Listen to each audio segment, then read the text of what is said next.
Hello welcome to Oracle education. अज आप start कर रहे हैं क्लास 10 का second chapter chemical bonding. Chemical bonding नूं समझण तो पहला कैमिकल बॉन्डिंग की थोड़ी जी इंट्रोडक्शन रखांगे, फिर आप देखांगे इस चैप्टर के अंदर किहड़ियां-किहड़ियां चीज़ां इंक्लूडिड ने। हिमांश बहुत ही ज़्यादा ध्यान नाल समझना है, जिन्ना ध्यान नाल समझोगे उन्ना चैप्टर ईजी लगेगा। इस चैप्टर के अंदर दो ही मेन चीज़ां समझण वालियां ने, एक एलीमेंट्स दूसरे एलीमेंट्स के नाल बॉन्ड किस तरह बनाते हैं, किस तरह बनाते हैं और केड़ा बॉन्ड बनाते हैं। बस यही सारिया चीज़ों आपने बहुत ध्यान नाल समझना है। देखो सब तो पहला तो आप समझते हैं जिन्ने भी एलीमेंट्स ने अपने को, जिन्ने भी एलीमेंट्स ने मतलब हर एलीमेंट चाहता है भी मैं स्टेबल बन सका, हर एलीमेंट स्टेबल बनना चाहता है। स्टेबल का मतलब की होंदा है? स्टेबल का मतलब होंदा है वो अपनी नोबल गैस कॉन्फिगरेशन को कंप्लीट करना चाहता है। तो अपनी नोबल गैस कॉन्फिगरेशन को कंप्लीट करने लई पहला जिन्होंने नोबल गैस कॉन्फिगरेशन नहीं पता वो मैं एक्सप्लेन कर देना, फिर अगे समझते हैं। देखो जिवें कि कुछ अपने को नोबल गैसेज होंदियां ने, नोबल गैसेज के अंदर किवें आंदा है हीलियम, नियोन, आर्गन, ठीक है। चलो आप मैं सिर्फ वो वालियां नोबल गैसेज लिखांगा जिहड़ियां तुहाडे सिलेबस च ने। 10th क्लास के सिलेबस दे विच फस्ट 20 एलीमेंट्स ही इंक्लूड किए जाते हैं सिर्फ, तो मैं वो वाले लिखे ने जिहड़े फस्ट 20 के अंदर आ रहे हैं। देखो हीलियम हाले सिर्फ आप इंट्रोडक्शन कर रहे हैं, ठीक है। चैप्टर हाले स्टार्ट करांगे, पहले इंट्रोडक्शन को समझना बहुत जरूरी है, ताही चैप्टर अच्छी तरह समझ आता है। हीलियम का एटॉमिक नंबर है 2, नियोन का एटॉमिक नंबर जिहड़ा है 10 है, 2,8 ये कॉन्फिगरेशन है। आर्गन का एटॉमिक नंबर रहेगा 18, 288। हुण अगर तुसी ध्यान नाल देखोगे इहदे अंदर की हो रहा है, ये जो नियोन है, नियोन के आउटर शैल च 8 ने, आर्गन के भी आउटर शैल च 8 ने। ये दोनों ऐसे एलीमेंट्स ने जिन्हां दा आउटर शैल के अंदर 8 इलैक्ट्रॉन्स पे हुए ने, 8 इलैक्ट्रॉन पे हुए ने। ਜਿਹੜੇ एलीमेंट्स ਦੇ आउटर शैल ਦੇ ਵਿੱਚ 8 ਇਲੈਕਟ੍ਰੋਨਸ ਹੁੰਦੇ ਨੇ ਉਹਨਾਂ ਨੂੰ ਅਸੀਂ ਕਹਿੰਦੇ ਆ ਦੇ ਹੈਵ देयर ਕੰਪਲੀਟ ਆਕਟੈਟ। ਇਹਨਾਂ ਦਾ ਆਕਟੈਟ ਕੰਪਲੀਟ ਹੈ। ਜਿਨ੍ਹਾਂ ਦਾ ਆਕਟੈਟ ਕੰਪਲੀਟ ਹੁੰਦਾ ਉਹਨਾਂ ਨੂੰ ਅਸੀਂ ਕੀ ਕਹਿੰਦੇ ਆ ਨੋਬਲ ਗੈਸ। ਆਕਟੈਟ ਦਾ ਮਤਲਬ ਹੁੰਦਾ ਉਹਨਾਂ ਦੇ ਆਊਟਰ ਸ਼ੈਲ ਦੇ ਅੰਦਰ 8 ਇਲੈਕਟ੍ਰੋਨਸ ਕੰਪਲੀਟ ਹੈ। ਅਗਰ ਉਹਨਾਂ ਦੇ ਆਖਰੀ ਸ਼ੈਲ ਦੇ ਵਿੱਚ 8 ਇਲੈਕਟ੍ਰੋਨਸ ਕੰਪਲੀਟ ਹੋਣ ਤਾਂ ਕਿਹਾ ਜਾਂਦਾ ਵੀ ਉਹਨਾਂ ਦਾ ਨੋਬਲ ਗੈਸ ਕਨਫਿਗਰੇਸ਼ਨ ਪੂਰਾ ਹੈ। हीलियम एक ऐसा नोबल गैस है जिहड़ा ड्यूपलेट वाली कैटेगरी च आंदा है। हीलियम तो इलावा कोई भी ऐसी नोबल गैस नहीं है जिहदे आउटर शैल दे विच 2 आंदा होए। सारियां गैसेस नोबल गैसेस दे आउटर शैल दे अंदर 8 आंदा है, उन्हां दा ऑक्टेट कंप्लीट हुंदा है।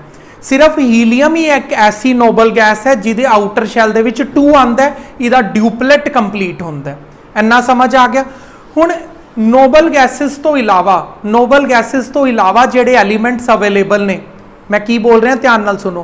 नोबल गैसेस तो इलावा जिहड़े एलीमेंट्स तुहाडे कोल अवेलेबल हैगे ने वो भी चाहते ने असी नोबल गैसेस वर्गा बणीए, क्योंकि नोबल गैसेस स्टेबल होंदियां ने। स्टेबल का मतलब की होंदा है, ये ना लॉस करना चाहते ने, ना गेन करना चाहते ने, ना कोई शेयर करना चाहते ने, बिल्कुल आराम नाल बैठे होंदे ने, शांत ने। हर कोई इस शांति नूं पाना चाहता है, हर कोई एलीमेंट इस शांति नूं हासिल करना चाहता है।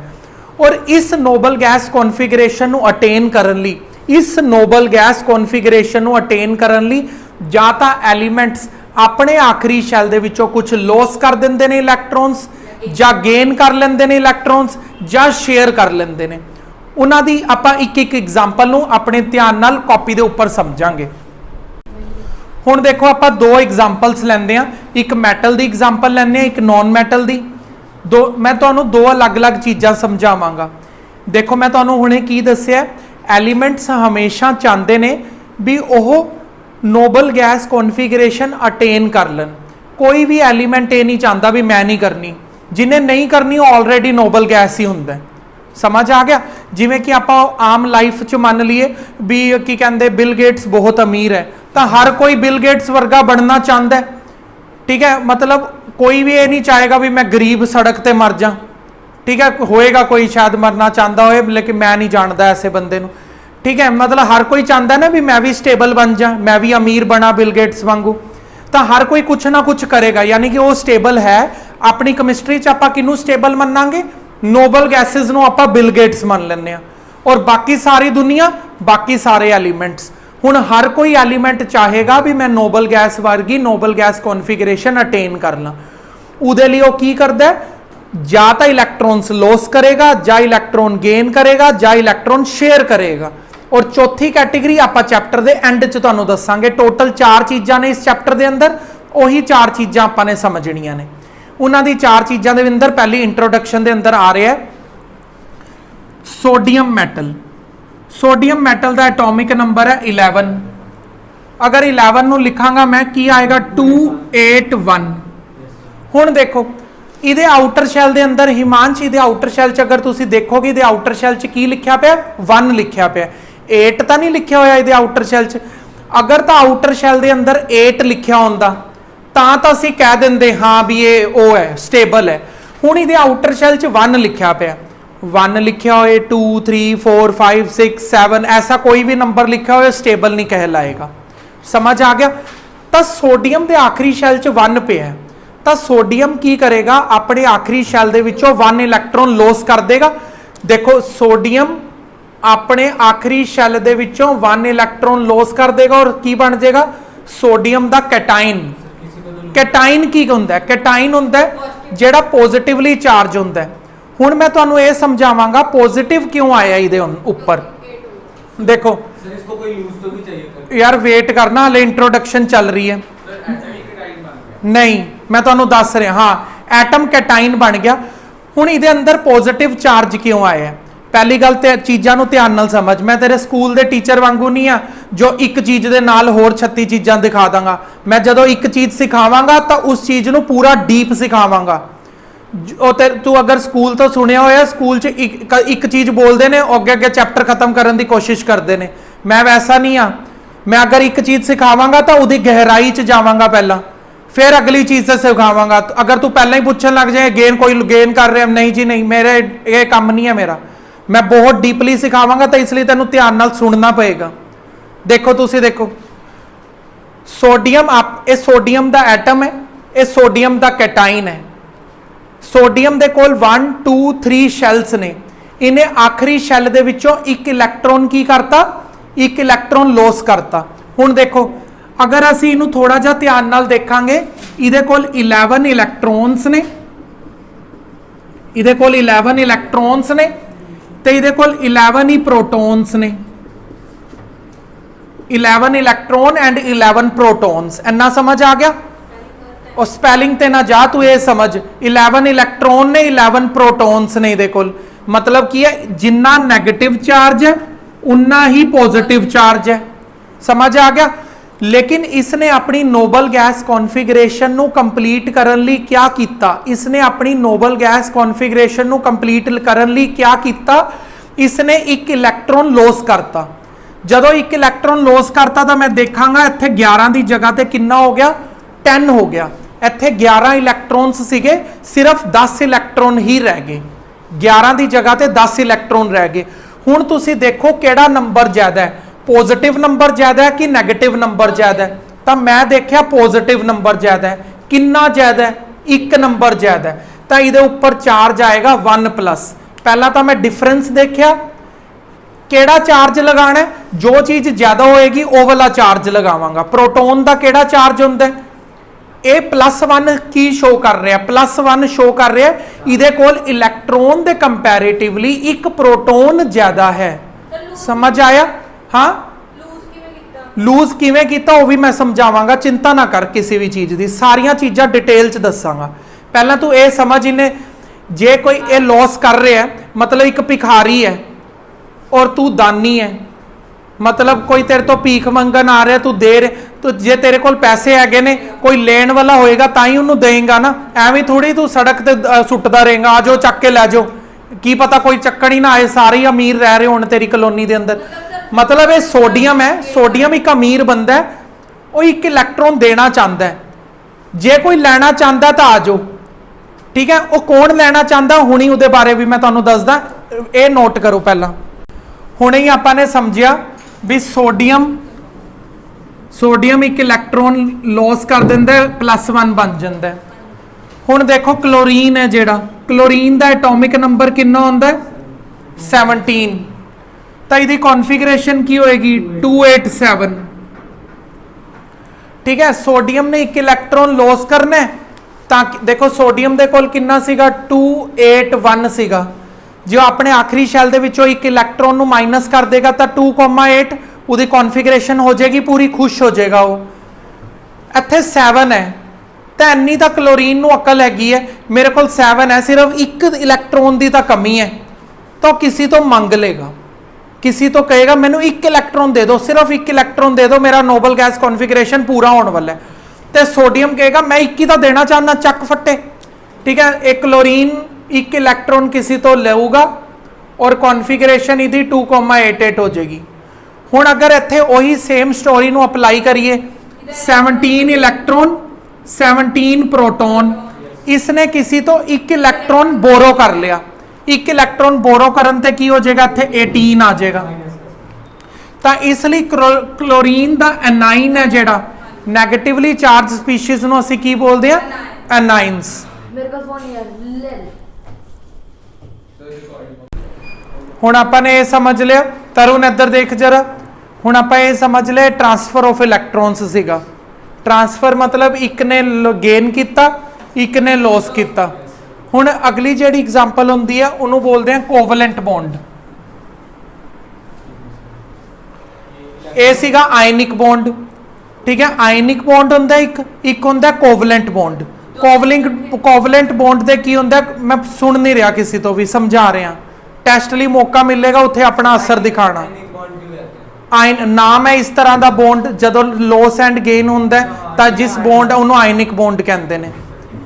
हुण कोवलेंट बॉन्ड की हुंदा है? कोवलेंट बॉन्ड जिहड़ा मोस्टली बनदा है, कोवलेंट बॉन्ड हमेशा नॉन मैटल और नॉन मैटल दे विचकार ही बनदा है, ते जिहड़ा आयनिक बॉन्ड हुंदा है वो मैटल और नॉन मैटल दे विचकार बनदा है। मैटल मैटल नाल नहीं बनांदा, मैटल नॉन मैटल दे नाल बनांदा है, क्योंकि मैटल्स इलैक्ट्रॉन नूं लॉस करदे ने, नॉन मैटल्स इलैक्ट्रॉन नूं गेन करदे ने। हाँ पुछ राहुल, फिर तो बोल देना। जिहड़ा आयनिक बॉन्ड है वो मैटल ते नॉन मैटल दे विचकार बनदा है, मैटल ते नॉन मैटल दे विचकार। और जिहड़ा कोवलेंट बॉन्ड है, कोवलेंट बॉन्ड बनदा है नॉन मैटल ते नॉन मैटल दे विचकार। चैप्टर दे एंड दे विच असीं एक नवां बॉन्ड सिखांगे, कोऑर्डिनेट बॉन्ड, लेकिन वो हाले नहीं दसांगा। उन्होंने समझण वास्ते ये दोनों बॉन्ड पूरी तरह क्लीयर होने चाहिए ने पहला, आयनिक ते कोवलेंट।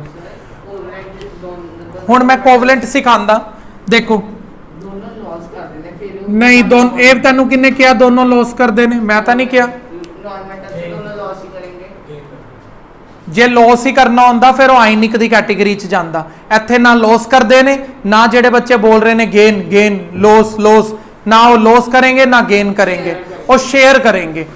देखो मैं इत्थे एक कंपाउंड लिखिया जिहदा नाम है मिथेन। मिथेन का फार्मूला होंदा है CH4। मिथेन का फार्मूला की है CH4। हुण देख उरे मैं कार्बन बनाया, उरे कार्बन बनाया, कार्बन का जिहड़ा एटॉमिक नंबर है 6 है, 2,4। कार्बन का एटॉमिक नंबर कितना है 6, तो कॉन्फिगरेशन कितनी हो जाएगी 2,4। यानी कि कार्बन के आउटर शैल च कितने इलैक्ट्रॉन्स ने? 4 इलैक्ट्रॉन्स ने। आ देखो 1 2 3 4, ये 4 बना ले। उरे किन्ने हाइड्रोजन लगे हुए ने इहदे अंदर? 4 हाइड्रोजन ने। देखो हाइड्रोजन के आखिरी शैल च 1 होंदा है, हाइड्रोजन के आखिरी शैल च 1, हाइड्रोजन के आखिरी शैल च 1, हाइड्रोजन के आखिरी शैल च 1। हुण हाइड्रोजन चाहता मैनू 1 इलैक्ट्रॉन मिल जे, कार्बन चाहता मैनू 8 इलैक्ट्रॉन मिल जाण आखिरी शैल दे अंदर। हुण देखो ये की करनगे, एक दूजे नाल शेयरिंग कर लैणगे। ये ना कोई गेन करेगा ना कोई लॉस करेगा, ये आपस में शेयर करनगे। शेयर करन नूं तुसीं कॉपी दे उपर किवें रिप्रजेंट करना उहनूं ध्यान नाल समझना। पहला तो हाइड्रोजन का पूरा कर दो काम। ये छोटे सर्कल के अंदर 2 इलैक्ट्रॉन्स आते हैं, हाइड्रोजन का ड्यूपलेट कंप्लीट हो गया, क्योंकि 2 नंबर नाल भी तो कॉन्फिगरेशन कंप्लीट हो जाती है ना। ये देखो हाइड्रोजन का ड्यूपलेट पूरा हो गया, ए वाले हाइड्रोजन का भी ड्यूपलेट पूरा, इहदा भी ड्यूपलेट पूरा हो गया, इहदा भी ड्यूपलेट पूरा हो गया। हुण देखो हाइड्रोजन पूरी तरह सैटिस्फाई हो चुका है। अगर हाइड्रोजन सैटिस्फाई हो चुका है, हाइड्रोजन ਨੂੰ सैटिस्फाई करवाया किसने है? कार्बन ने करवाया। कार्बन कहता है देख हाइड्रोजन हुण मैं तेरा काम पूरा करता है, हुण तू मेरी इच्छा पूरी कर दे, मेरे आखिरी शैल च भी 8 होने चाहिए ने। ये देखो ये आपस जदों शेयर करनगे एक बड़ा सर्कल आ गया। बड़े सर्कल के अंदर काउंट अगर तुसी करके देखोगे 1 2 3 4 5 6 7 8 कार्बन भी खुश, हाइड्रोजन भी खुश। इस तरह नाल बने हुए बॉन्ड नूं असीं नाम दिंदे हां, इस तरह नाल बने हुए बॉन्ड नूं असीं नाम दिंदे हां कोवलेंट बॉन्ड। इसी चीज नूं आपां चैप्टर दे अंदर डिटेल समझांगे। हाँ हिमांश पूछ की डाउट है? जो कुछ भी ना करना मतलब जो आगे गेम ना करना फिर भी वो ਇਹ ਤਾਂ ਗੇਨ ਨਹੀਂ ਨਾ ਕਰ ਰਿਹਾ, ਸ਼ੇਅਰ ਕਰ ਰਿਹਾ। ਪਹਿਲੀ ਗੱਲ ਇਸ ਤਰ੍ਹਾਂ ਦੀ ਕੈਟਾਗਰੀ ਚ ਗੇਨ ਔਰ ਲੋਸ ਵਰਡ ਨੂੰ ਨਾ ਯੂਜ਼ ਕਰੋ, ਫਿਰ ਐਵੇਂ ਐਗਜ਼ਾਮ ਚ ਵੀ ਗਲਤ ਕਰੋਗੇ। ਹਾਂ ਰਾਹੁਲ ਤੇਰਾ ਕੀ ਡਾਊਟ ਹੈ? ਰਾਹੁਲ ਨੇ ਪਹਿਲਾਂ ਪੁੱਛਿਆ। ਮੈਂ ਫਿਰ ਉਹੀ ਗੱਲ, ਕਾਰਬਨ ਨਾ ਗੇਨ ਕਰਦਾ ਨਾ ਲੋਸ ਕਰਦਾ, ਕਿਉਂਕਿ ਉਹਦੇ ਆਖਰੀ ਸ਼ੈਲ ਚ 4 ਨੇ। ਆ ਦੇਖੋ 4 ਵਾਲੀ ਕੈਟਾਗਰੀ ਜਿਹੜੀ ਹੁੰਦੀ ਆ ਨਾ ਲੋਸ ਵਾਲੀ ਹੁੰਦੀ ਹੈ ਨਾ ਗੇਨ ਵਾਲੀ ਹੁੰਦੀ ਹੈ, ये शेयर वाली होती है। तरुण एक मिनट। हाँ दिव्यम तेरा की डाउट है? सर वो हाइड्रोजन में पहली उसके 2 इलेक्ट्रॉन ले लिए थे, तो हमने पूरे शेल में जब हाइड्रोजन ने शेयर किया। पहली गल लिते नहीं है इलेक्ट्रॉन, वर्ड्स नु ध्यान नाल बोलो। हाइड्रोजन ने गेन नहीं किए हैं, हाइड्रोजन ने शेयर किए ने। तो कार्बन भी ਉਹੀ इलेक्ट्रॉन्स नु शेयर कर रहे हैं। ਇਹ वाले इलेक्ट्रॉन्स दोनों दे ने, किसी एक दे नहीं है। ਤਾਂ ਇਸ ਲਈ ਦੋਨਾਂ ਦਾ ਕੰਮ ਪੂਰਾ ਹੋ ਰਿਹਾ, ਹਾਈਡਰੋਜਨ ਦਾ ਵੀ ਔਰ ਕਾਰਬਨ ਦਾ ਵੀ। ਹਾਂ ਤਰੁਣ ਸਰ ਜਿਹੜਾ ਐਲੀਮੈਂਟ ਚਾਰੋਂ ਤਰਫ ਤੋਂ ਬੌਂਡ ਬਣਾ ਕਰ ਹਜੇ ਸਮਝਾਇਆ ਜਾਏਗਾ, ਇਹ ਇੰਟਰੋਡਕਸ਼ਨ ਚੱਲ ਰਹੀ ਹੈ। ਅਬ ਚੈਪਟਰ ਦੇ ਅੱਗੇ ਆਏਗਾ polar and non polar. Polar and non polar ਹੁੰਦੇ ਆ, ਨੌਨ ਪੋਲਰ ਦੀ ਕੈਟਾਗਰੀ ਆ, ਹਾਲੇ ਮੈਂ ਸਮਝਾਈ ਨਹੀਂ, ਇਹਨੂੰ ਚੈਪਟਰ ਦੇ ਅੱਗੇ ਸਮਝਾਵਾਂਗਾ। ਨਾਲ ਚਾਰੋਂ ਤਰਫ ਦਾ ਕੋਈ ਲਿੰਕ ਨਹੀਂ ਹੈ, ਉਹ ਲਿੰਕ ਹੁੰਦਾ ਵੀ ਕੋਈ ਲੋਨ ਪੇਅਰ ਤਾਂ ਨਹੀਂ ਬਚ ਰਿਹਾ। ਹਾਲੇ ਮੈਂ ਦੱਸ ਨਹੀਂ ਰਿਹਾ ਐਸੀ ਚੀਜ਼ਾਂ, ਕਿਉਂਕਿ ਇੰਟਰੋਡਕਸ਼ਨ ਦੇ ਵਿੱਚ ਐਸੀ ਚੀਜ਼ਾਂ ਨੂੰ ਨਹੀਂ ਕਵਰ ਕੀਤਾ ਗਿਆ। ਮੈਂ ਸਾਰੀਆਂ ਚੀਜ਼ਾਂ ਕਵਰ ਕਰਾਂਗਾ। ਅਗਰ ਤੁਸੀਂ ਅੱਗਿਓਂ ਪਿੱਛੋਂ ਚੀਜ਼ਾਂ ਨੂੰ ਪਕੜ ਕੇ ਹੁਣੇ ਹੀ ਪੁੱਛਦੇ ਰਹੋਗੇ ਫਿਰ ਤੁਹਾਡੇ ਹੀ ਕਨਸੈਪਟ ਢਿੱਲੇ ਹੋਣਗੇ। ਮੈਂ ਤਾਂ ਦੱਸ ਦਾਂਗਾ, ਚੀਜ਼ਾਂ ਨੂੰ ਸਟੈਪ ਬਾਏ ਸਟੈਪ ਸਿੱਖਣਾ ਚਾਹੀਦਾ। ਪੌੜੀਆਂ ਚੜ੍ਹਦੇ ਆ ਤਾਂ ਪਹਿਲੇ ਸਟੈਪ ਤੇ ਆਉਂਦੇ ਆ ਕਿ ਸਿੱਧਾ 5ਵੇਂ ਸਟੈਪ ਤੇ ਚਲੇ ਜਾਂਦੇ ਆ। हाँ तो फिर हाले पोलर और नॉन पोलर ਨੂੰ ਸਮਝਣ ਦਾ ਕੋਈ ਫਾਇਦਾ ਨਹੀਂ ਹਾਲੇ, ਜੇ ਕੋਵਲੈਂਟ ਹੀ ਚੰਗੀ ਤਰ੍ਹਾਂ ਨਾ ਸਮਝ ਆਇਆ। ਕੋਵਲੈਂਟ ਦੇ ਉੱਪਰ ਧਿਆਨ ਦਿਓ। ਕੋਵਲੈਂਟ ਕੀ ਹੁੰਦਾ? ਨਾ ਲੋਸ ਨਾ ਗੇਨ। ਇੱਥੇ ਇਲੈਕਟ੍ਰੋਨਸ ਨੂੰ ਸ਼ੇਅਰ ਕੀਤਾ ਜਾ ਰਿਹਾ। ਸਮਝ ਆ ਗਿਆ? ਹੁਣ ਆਪਾਂ ਚੈਪਟਰ ਨੂੰ ਸਟਾਰਟ ਕਰਾਂਗੇ ਸਿੱਧਾ ਆਇਨਿਕ ਬੌਂਡ ਤੋਂ। ਦੇਖੋ ਧਿਆਨ ਨਾਲ ਹਿਮਾਂਸ਼ ਆਪਣੀ ਬੁੱਕ ਨੂੰ ਖੋਲ ਲਓ, ਪੇਜ ਨੰਬਰ 22 ਤੇ, ਜਿੱਥੋਂ ਸ਼ੁਰੂ ਹੋ ਰਿਹਾ ਇਲੈਕਟ੍ਰੋਵੈਲੈਂਟ ਔਰ ਆਇਨਿਕ ਬੌਂਡ। ਸਾਰਿਆਂ ਦੇ ਮਨ ਦੇ ਅੰਦਰ ਮੈਂ ਸੋਡੀਅਮ ਐਂਡ ਕਲੋਰੀਨ ਨੂੰ ਸਮਝਾਇਆ, ਉਹ ਕਲੀਅਰ ਹੋ ਜਾਣਾ ਚਾਹੀਦਾ। ਸੋਡੀਅਮ ਇੱਕ ਇਲੈਕਟ੍ਰੋਨ ਨੂੰ ਲੋਸ ਕਰਦਾ ਤਾਂ ਸੋਡੀਅਮ ਦਾ ਕੈਟਾਇਨ ਬਣ ਜਾਂਦਾ ਤੇ ਕਲੋਰੀਨ ਇੱਕ ਇਲੈਕਟ੍ਰੋਨ ਗੇਨ ਕਰਦਾ ਤੇ ਉਹਦਾ ਐਨਾਇਨ ਬਣ ਜਾਂਦਾ। ਤੇ ਸੋਡੀਅਮ ਐਂਡ ਕਲੋਰੀਨ ਦੇ ਵਿਚਕਾਰ ਜਿਹੜਾ ਬੌਂਡ ਬਣਦਾ ਹੈ, ਇੱਕ ਮੈਟਲ ਤੇ ਇੱਕ ਨੌਨ ਮੈਟਲ ਦੇ ਵਿਚਕਾਰ ਜਿਹੜਾ ਬੌਂਡ ਬਣ ਕੇ ਆਉਂਦਾ ਹੈ, ਉਸ ਤਰ੍ਹਾਂ ਦੇ ਬੌਂਡ ਨੂੰ ਅਸੀਂ ਕੀ ਬੋਲਦੇ ਹਾਂ? Ionic bond. ਜਾਂ ਬੁੱਕ ਕਹਿ ਰਹੀ ਹੈ ਉਸ ਨੂੰ ਅਸੀਂ ਇਲੈਕਟ੍ਰੋਵੈਲੈਂਟ ਬੌਂਡ ਵੀ ਬੋਲਦੇ ਹਾਂ। ਸਮਝ ਆਏ ਮੈਂ ਪੂਰਾ ਜਿਹੜਾ ਸਮਝਾਇਆ? ਠੀਕ ਹੈ। ਹੁਣ ਦੇਖੋ ਜਰਾ, ਇਹਦੇ ਨੀਚੇ ਇੱਕ ਗ੍ਰੀਨ ਕਲਰ ਦਾ ਬਾਕਸ ਹੈ। ਇਹ ਜਰਾ ਗ੍ਰੀਨ ਕਲਰ ਦਾ ਬਾਕਸ ਉਹਨਾਂ ਨੇ ਹਾਈਲਾਈਟ ਕੀਤਾ ਹੋਇਆ, ਉਹਨੂੰ ਜਰਾ ਰੀਡਿੰਗ ਲਈ ਧਿਆਨ ਦਿਓ। The chemical compounds formed as a result of the transfer of electrons from one atom of an element to another element is called ionic। देखो बुक ने भी वही समझाया जो मैं दसिया। एक एलीमेंट की कर रहा है? इलैक्ट्रॉन्स ਨੂੰ लॉस कर रहा है। दूसरे एलीमेंट ਤੇ ਕੀ ਹੋ ਰਿਹਾ? ਉਹ ਇਲੈਕਟ੍ਰੋਨਸ ਨੂੰ ਗੇਨ ਕਰ ਰਿਹਾ। ਇੱਕ एलीमेंट हमेशा लॉस कर ਰਿਹਾ ਹੋਏਗਾ और दूसरा ਕੀ ਕਰ ਰਿਹਾ ਹੋਏਗਾ? गेन कर ਰਿਹਾ ਹੋਏਗਾ। ਇਹ ਜਿਹੜੇ लॉस और गेन ਚੱਲ ਰਿਹਾ ਹੁੰਦਾ ਹੈ, ਇਹ ਜਿਹੜਾ लॉस एंड गेन ਚੱਲ ਰਿਹਾ ਹੁੰਦਾ ਹੈ, ਇਸ ਤਰ੍ਹਾਂ ਦੇ ਬੌਂਡ ਨੂੰ ਅਸੀਂ ਨਾਮ ਦਿੰਦੇ ਆ ਆਇਨਿਕ ਬੌਂਡ। ਇਲੈਕਟ੍ਰੋਵੈਲੈਂਸੀ ਕੀ ਹੁੰਦਾ ਹੈ? The number of electrons that an atom of an element loses or gains to form an electrovalent bond is known as electrovalency।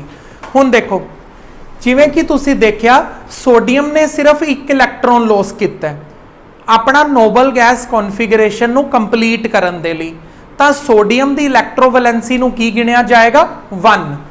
Chlorine ਨੇ ਇੱਕ ਇਲੈਕਟ੍ਰੋਨ ਨੂੰ ਗੇਨ ਕੀਤਾ ਆਪਣੀ ਨੋਬਲ ਗੈਸ ਕਨਫੀਗਰੇਸ਼ਨ ਨੂੰ ਕੰਪਲੀਟ ਕਰਨ ਲਈ, ਤਾਂ ਕਲੋਰੀਨ ਦੀ ਇਲੈਕਟ੍ਰੋਵੈਲੈਂਸੀ ਕੀ ਹੋਏਗੀ 1, यानी कि जिन्ने इलैक्ट्रॉन वो एलीमेंट लॉस करता है वो उदी इलैक्ट्रोवैलेंसी होंदी है, ते जिन्ना कोई दूसरा एलीमेंट गेन करता है वो उदी इलैक्ट्रोवैलेंसी होंदी है। लॉस और गेन किन्ने किन्ने कर रहे हैं, अमाउंट ऑफ इलैक्ट्रॉन्स गेन और अमाउंट ऑफ इलैक्ट्रॉन्स लॉस्ट, ठीक है। उन्हां दा बेसिकली चार्ज नूं ही इलैक्ट्रोवैलेंसी मन्निया जाता है। आ गया पूरा समझ? चलो हुण आपां पढ़ांगे कंडीशनस। कंडीशनस नूं बहुत ध्यान नाल पेज नंबर 22 ते देखो जरा। हुण देखो जरा कंडीशनस पढ़ते हैं। When an ionic compound is formed the neutral atom is change into cation और एनाइन। तुसी इत्थों भी देख सकते हो सोडियम की है एक न्यूट्रल एटम है। न्यूट्रल का मतलब की होंदा है उहदे अंदर जिन्ने प्रोटॉन्स ने उहदे अंदर उन्ने ही इलैक्ट्रॉन्स ने। Number of protons is equal to number of electrons. इस कारण सोडियम नूं की बोलदे हैं न्यूट्रल। आयनिक बॉन्ड अगर वो बनाना चाहता है, अगर वो एलीमेंट आयनिक बॉन्ड बनाना चाहता है तो वो की करेगा, लॉस या गेन करेगा। कहता लॉस या गेन करन नाल फिर वो न्यूट्रल नहीं रहेगा। देखो फिर वो की बन जाता, पॉजिटिव चार्ज कैटाइन बन जाता है, तो एक नॉन मैटल नैगेटिवली चार्ज एनाइन बन जाता है। आ गई पहली लाइन समझ? अगे पढ़ते हैं। The formation of cation and ion depend upon the following factors. हुण कैटाइन एंड एनाइन बननगे कि नहीं बननगे किस चीज़ के ऊपर डिपेंड करते हैं? Low ionisation potential. If the ionisation potential of a particular atom is low. देखो आयोनाइजेशन समझना बहुत जरूरी है, ताही अगे कुछ समझ आ सकता है। आयोनाइजेशन पोटेंशियल की होंदा है? देखो आयोनाइजेशन पोटेंशियल IE भी बोलते हैं इसनों। देखो आयोनाइजेशन पोटेंशियल नूं पीरियोडिक टेबल चैप्टर के अंदर मैं समझाया सीगा, तुहानूं मैं दोबारा दस देना। तरुण ने भी पहली बार करना, सुन ले ध्यान नाल। आयोनाइजेशन पोटेंशियल की होंदा है? Energy required to remove an electron from the outer shell. आखिरी शैल दे विचों इलैक्ट्रॉन नूं रिमूव करन लई कितनी एनर्जी चाहिदी है।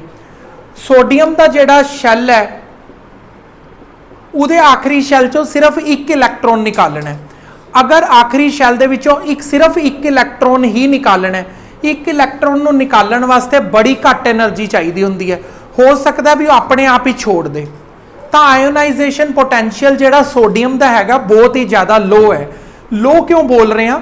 क्योंकि मैनू बाहरों की एनर्जी बहुत घट लगानी पै रही है, जां ना दे बराबर वो अपने आप ही इलैक्ट्रॉन नूं छड्ड रहा है। बड़ा ईजी है।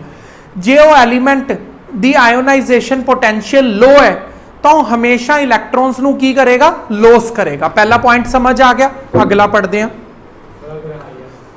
हाई है तो लॉस नहीं करेगा। अगर उसकी आयोनाइजेशन पोटेंशियल हाई है तो लॉस नहीं करेगा। आगे देखो लॉस पता है कौन करेगा? लॉस वही करेगा जिदा आयोनाइजेशन पोटेंशियल की है लो है। देखो अगला पॉइंट, गेन कौन करेगा? गेन वो करेगा जिदा इलैक्ट्रॉन एफिनिटी हाई है। आयोनाइजेशन एनर्जी लो होनी चाहिए है, इलैक्ट्रॉन एफिनिटी की होना चाहिए? हाई होना चाहिए। इलैक्ट्रॉन एफिनिटी की होंदा? नॉन मैटल्स दे केस च होंदा इलैक्ट्रॉन नूं अट्रैक्ट करना।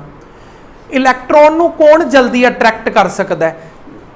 उहदे विच इलैक्ट्रॉन एफिनिटी नूं मन्निया जाता है। इलैक्ट्रॉन एफिनिटी अगर नॉन मैटल दी हाई है तो वह जल्दी खिंच लेगा इलैक्ट्रॉन नूं। समझ आया? जिवें क्लोरीन नूं सिर्फ एक इलैक्ट्रॉन चाहिए सी, उहदी अट्रैक्शन पावर बड़ा ज़्यादा है। देखो मैं पीरियोडिक टेबल चैप्टर च तुहानूं डिटेल दे अंदर समझाया सी 287 उहदे आखिरी शैल दे विच इलैक्ट्रॉन्स बड़े ज़्यादा ने। अगर किसी एलीमेंट दे आखिरी शैल दे अंदर इलैक्ट्रॉन्स ज़्यादा होण, हिमांश ध्यान नाल सुण, अगर किसी एलीमेंट दे आखिरी शैल दे अंदर इलैक्ट्रॉन्स ज़्यादा होण तो उहदी फोर्स ऑफ अट्रैक्शन बहुत ज़्यादा होंदी है। फोर्स ऑफ अट्रैक्शन बहुत ज़्यादा होण दी केस दे विच वो की करदा है? इलैक्ट्रॉन्स नूं जल्दी खिंच लैंदा है। इलैक्ट्रॉन्स नूं जल्दी खिंच लैंदा है। समझ आ गया? जेड़ा एलीमेंट इलैक्ट्रॉन्स नूं जल्दी खिंच लैंदा है उहदी इलैक्ट्रॉन एफिनिटी बहुत हाई होंदी है। यानी कि अगर तुसी आयनिक बॉन्ड बनाना चाहते हो, की चाहते हो? आयनिक बॉन्ड, तो आयनिक बॉन्ड वही दो बंदियां दे विचकार बनेगा जिस दी आयोनाइजेशन लो होए और इलैक्ट्रॉन एफिनिटी हाई होए। एक आखिरी पॉइंट रह गया, फिर अज दी क्लास नूं एंड करांगे। Large electronegativity difference. If the difference of their electronegativities of the two element is high, then the transfer of electron will be easy. देखो इलैक्ट्रोनैगेटिविटी डिफरेंस कहता उन्हों का हाई होना चाहिए। ਅਗਰ ਇਲੈਕਟ੍ਰੋਨੈਗੇਟਿਵਿਟੀ ਡਿਫਰੈਂਸ ਉਹਨਾਂ ਦਾ ਬਹੁਤ ਹਾਈ ਹੈ ਤਾਂ ਇਲੈਕਟ੍ਰੋਨਸ ਨੂੰ ਟ੍ਰਾਂਸਫਰ ਕਰਨਾ ਕਹਿੰਦਾ ਬੜਾ ਆਸਾਨ ਹੋ ਜਾਏਗਾ, ਬੌਂਡ ਬੜਾ ਛੇਤੀ ਛੇਤੀ ਬਣ ਜਾਏਗਾ। ਜਿਵੇਂ ਕਿ ਤੁਸੀਂ ਸੋਡੀਅਮ ਐਂਡ ਕਲੋਰੀਨ ਨੂੰ ਅਗਰ ਦੇਖਦੇ ਹੋ, ਇਹਦੀ ਇਲੈਕਟ੍ਰੋਨੈਗੇਟਿਵਿਟੀ ਦੇਖੋ ਔਰ ਇਹਦੀ ਇਲੈਕਟ੍ਰੋਨੈਗੇਟਿਵਿਟੀ ਦੇਖੋ। ਇਲੈਕਟ੍ਰੋਨੈਗੇਟਿਵਿਟੀ ਯਾਦ ਕਰਨ ਦੀ ਲੋੜ ਨਹੀਂ ਹੁੰਦੀ। ਇਲੈਕਟ੍ਰੋਨੈਗੇਟਿਵਿਟੀ ਦੇ ਉੱਪਰ ਅਗਰ ਕਦੀ ਕੁਐਸਚਨ ਆਏ ਤਾਂ ਉਹ ਗਿਵਨ ਦਿੰਦੇ ਨੇ। ਅਗਰ ਇਹਦੀ ਇਲੈਕਟ੍ਰੋਨੈਗੇਟਿਵਿਟੀ ਦੇਖੀਏ ਔਰ ਇਹਦੀ ਦੇਖੀਏ, ਇਹਨਾਂ ਦੋਨਾਂ ਦੇ ਵਿੱਚ ਬਹੁਤ ਵੱਡਾ ਗੈਪ ਹੈ। ਇਲੈਕਟ੍ਰੋਨੈਗੇਟਿਵਿਟੀ ਦੇ ਵਿੱਚ ਬਹੁਤ ਬੜਾ ਗੈਪ ਹੈ। ਇਹਦੀ ਇਲੈਕਟ੍ਰੋਨੈਗੇਟਿਵਿਟੀ ਕੁਝ ਹੋਰ ਹੈ, ਇਹਦੀ ਇਲੈਕਟ੍ਰੋਨੈਗੇਟਿਵਿਟੀ ਕੁਝ ਹੋਰ ਹੈ, ਔਰ ਦੋਨੋਂ ਨੰਬਰਸ ਦੇ ਵਿੱਚ ਅਗਰ ਡਿਫਰੈਂਸ ਦੇਖਿਆ ਜਾਏ ਤਾਂ ਬਹੁਤ ਹਿਊਜ ਡਿਫਰੈਂਸ ਆ ਜਾਂਦਾ ਹੈ। ਜਾਂ ਆਪਾਂ ਐਵੇਂ ਕਰ ਲੈਂਦੇ ਆ, ਸੋਡੀਅਮ ਦੀ ਇਲੈਕਟ੍ਰੋਨੈਗੇਟਿਵਿਟੀ ਬਹੁਤ ਘੱਟ ਹੈ, ਕਲੋਰੀਨ ਦੀ ਇਲੈਕਟ੍ਰੋਨੈਗੇਟਿਵਿਟੀ ਬਹੁਤ ਜ਼ਿਆਦਾ ਹੈ। ਠੀਕ ਹੈ, ਸੋਡੀਅਮ ਨੂੰ ਐ ਸਮਝ ਲਓ ਸੋਡੀਅਮ ਅਮੀਰ ਬਹੁਤ ਹੈ ਔਰ ਕਲੋਰੀਨ ਗਰੀਬ ਬਹੁਤ ਹੈ, ਤਾਂ ਦੋਨਾਂ ਦੇ ਵਿੱਚ ਡਿਫਰੈਂਸ ਹੋ ਗਿਆ। ਕਲੋਰੀਨ ਮੰਗਣਾ ਚਾਹੁੰਦਾ ਇਸ ਲਈ ਗਰੀਬ, ਸੋਡੀਅਮ ਦੇਣਾ ਚਾਹੁੰਦਾ ਇਸ ਲਈ ਅਮੀਰ। ਸਮਝ ਆ ਗਿਆ? ਤਾਂ ਇਹਨਾਂ ਦੇ ਵਿੱਚ ਬਹੁਤ ਬੜਾ ਡਿਫਰੈਂਸ ਕ੍ਰੀਏਟ ਹੋ ਗਿਆ। ਜਦੋਂ ਇਲੈਕਟ੍ਰੋਨੈਗੇਟਿਵਿਟੀ ਦੇ ਵਿੱਚ ਡਿਫਰੈਂਸ ਕ੍ਰੀਏਟ ਹੋ ਜੇ ਤਾਂ ਉਦੋਂ ਜਿਹੜਾ ਬੌਂਡ ਬਣ ਕੇ ਆਂਦਾ that will be ionic bond, and ਉਹ ਵਾਲਾ ਆਇਨਿਕ ਬੌਂਡ ਬੜਾ ਈਜ਼ੀਲੀ ਬਣ ਜਾਏਗਾ ਉਸ ਕੇਸ ਦੇ ਅੰਦਰ। ਅੱਗੇ ਕੀ ਕਹਿੰਦਾ?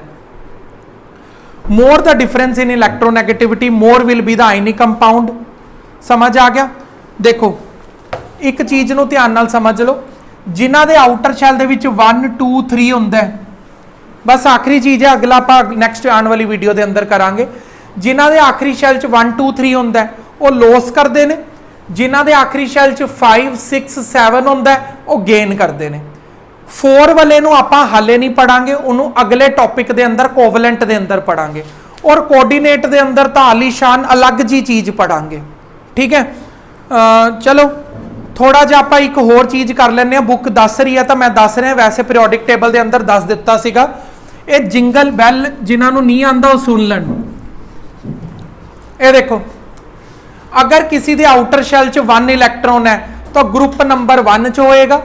अगर किसी दे आउटर शैल च 2 है तो ग्रुप नंबर 2 च होएगा। अगर किसी दे आउटर शैल च 3 है तो ग्रुप नंबर 13 च होएगा। 3 बोलने की गलती नहीं करेगा कोई, क्योंकि 10 एलीमेंट ट्रांजिशन ने, उन्होंने तुहानू 11th क्लास के अंदर समझाया जाएगा ट्रांजिशन एलीमेंट्स की होंदे ने। हाले पहला 10वीं पास करो चज नाल। अगर 5 है तो G15, G का मतलब ग्रुप नंबर 15, G16 ते G17। समझ आया? यानी कि ग्रुप नंबर 1 वाले ग्रुप नंबर 17 वाले नाल लिंक बनाते हैं, 2 वाले ग्रुप नंबर 16 नाल, और 3 वाले ग्रुप नंबर 15 दे नाल, 13 वाले 15 वाले नाल ग्रुप बनाएंगे, क्योंकि इन्होंने 3 इलैक्ट्रॉन लॉस करने, इन्होंने 3 इलैक्ट्रॉन गेन करने होंगे। समझ आ गया चीज? ठीक है, आने वाली वीडियोज़ के अंदर आप ये समझांगे आयनिक कंपाउंड्स इन्ने स्टेबल क्यों होंगे ने, अलग अलग तरह के स्ट्रक्चर्स बना के देखांगे, और कोवलेंट बॉन्ड्स नूं भी समझांगे। इसी तरीके नाल तुसीं साडे नाल जुड़े रहो।